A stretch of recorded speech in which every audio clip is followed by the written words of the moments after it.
సిద్దిపేట జిల్లా గజ్వేల్ పట్టణంలో task force పోలీసులు హల్చల్ చేశారు. పట్టణంలోని వరలక్ష్మి రైతు సేవా కేంద్రంలో శుక్రవారం టాస్క్ ఫోర్స్ పోలీసులు దాడులు నిర్వహించారు. ఈ క్రమంలో ఫర్టిలైజర్ షాప్ లో పనిచేస్తున్న గజ్వేల్ మండలం ఆరేపల్లి గ్రామానికి చెందిన భరత్ అనే యువకునిపై తనిఖీలు నిర్వహిస్తున్న టాస్క్ ఫోర్స్ అధికారులు విచక్షణారహితంగా బూతులు తిడుతూ దాడి చేశారు. విషయం తెలుసుకున్న వరలక్ష్మి రైతు సేవా కేంద్రం యజమాని కృష్ణ ఫర్టిలైజర్ షాప్ వద్దకు చేరుకొని, మీరు టాస్క్ ఫోర్స్ పోలీసులైనా, మీకు ఏమి అథారిటీ ఉంది, మా వ్యవసాయ అధికారికి సమాచారం అందించారా అని అడగడంతో తనపై సైతం బూతులు తిడుతూ షాపులో హల్చల్ చేశారని షాపు యజమాని కృష్ణ వాపోయారు.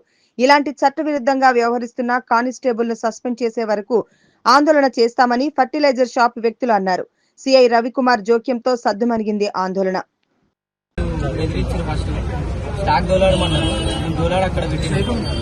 అది మందంటుందని పక్క షాప్లో పోయి కట్టుకుంటే మా షాప్లోకి వచ్చిన కడుపుకొని రాగానే ఆయన బయటకు ఎందుకు వెళ్తున్నా, ఇన్ఫర్మేషన్ ఎందుకు ఇచ్చినా బయట అని ఉంచుకోండి. ఏమన్నారు మిమ్మల్ని?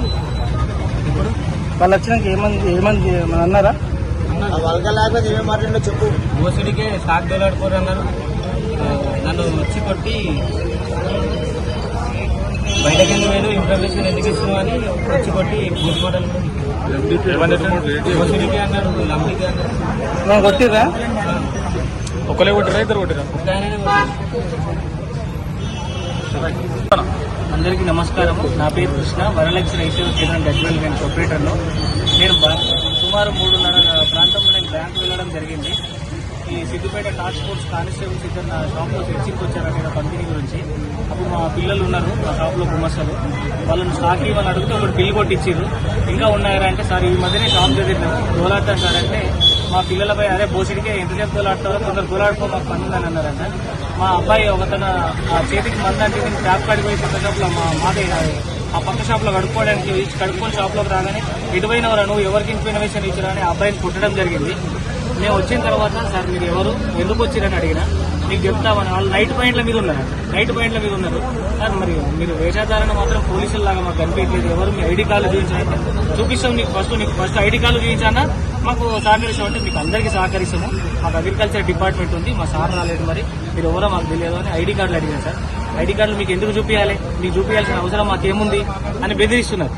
మా అబ్బాయిని ఎందుకు కొట్టినావు సార్ అంటే, అబ్బాయిని కొట్టిన తర్వాత మాట్లాడతాం మేము, నువ్వు ఫస్ట్ స్టాక్ చూపి అంటే స్టాక్ అంతా చూపించిన తర్వాత నువ్వు అబ్బాయిని ఎందుకు కొట్టినావు మాట్లాడంటే, అది నీకు పోలీస్ స్టేషన్లో మాట్లాడితే ఇలా మాట్లాడాలని మమ్మల్ని బెదిరించడం జరిగింది.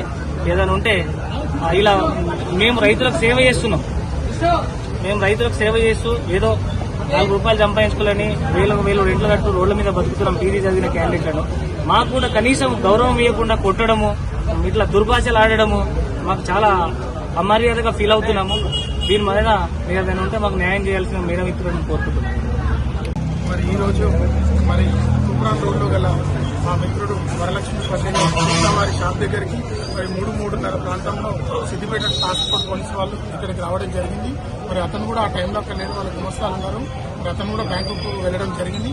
మరి బ్యాంకుకు వెళ్ళిన ఆ క్రమంలో మరి ఆ టాస్క్ ఫోర్స్ వాళ్ళు ఇక్కడికి వచ్చి వాళ్ళకి ఏదో ఒక మందు డబ్బా కొన్నారు. మందు డబ్బా కొనుక్కొని మళ్ళీ రిటర్న్ పోయి మళ్ళీ వచ్చి మరి వల్గర్ లాంగ్వేజ్ తోటి మరి ఇక్కడ ఉన్న ఒక చిన్న బాబు వాడు మొన్ననే వచ్చిండు వాడు షాపుకి కూడా, వాడి మీద వల్గర్ లాంగ్వేజ్ మాట్లాడుతూ మరి ప్రజలకు కూడా చెప్పలేనటువంటి లాంగ్వేజ్ మాట్లాడుతూ తీవ్రంగా ఒక బాబునైతే అనవసరంగా కొట్టడం కూడా జరిగింది.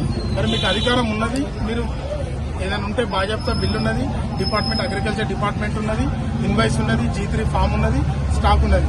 మీకేమైనా స్టాక్ మీద డౌట్ ఉంటే ఎంక్వైరీ చేసుకోవడానికి మాకు ఎల్లవేళలో మేము సహకరిస్తాం. మాకు డిపార్ట్మెంట్ మీద పూర్తి గౌరవం ఉన్నది. కానీ అనవసరంగా వచ్చి ఇక్కడ రాద్ధాంతం చేసి ఇలా కొట్టడం, ఇలా తిట్టడం, మేము దొంగలం కాదు, మేమేమీ మోసం చేయట్లేదు. బాజాప్తా రైతులకు బిల్లు ఇస్తున్నాము, మరి బాజాప్తా లైసెన్స్ తోటే వ్యాపారం చేస్తున్నాము, స్టాక్ లిస్టును మెయింటైన్ చేస్తున్నాము. ప్రతిరోజు అగ్రికల్చర్ ఆఫీసర్ గా ఏవో ఏడీ గారి ఆధ్వర్యంలో నడిపిస్తున్నాం. మరి ఇట్లా న్యాయంగా బిజినెస్ చేస్తున్నటువంటి మా మీద ఇట్లా తీవ్రమైన ఆరోపణలు చేస్తూ తీవ్రంగా వచ్చి ఇక్కడ దౌర్జన్యం చేయడము తీవ్రంగా ఖండిస్తున్నాం. మరి అవసరమైతే మేము దానికి కూడా కంప్లైంట్ ఇస్తాం. అవసరమైతే గజ్వేల్లో పెద్ద ఎత్తున షాపులన్నీ కూడా బంద్ చేసి ధర్నా చేయడానికి సిద్ధంగా ఉన్నామని సభాముఖంగా తెలియజేస్తున్నాం.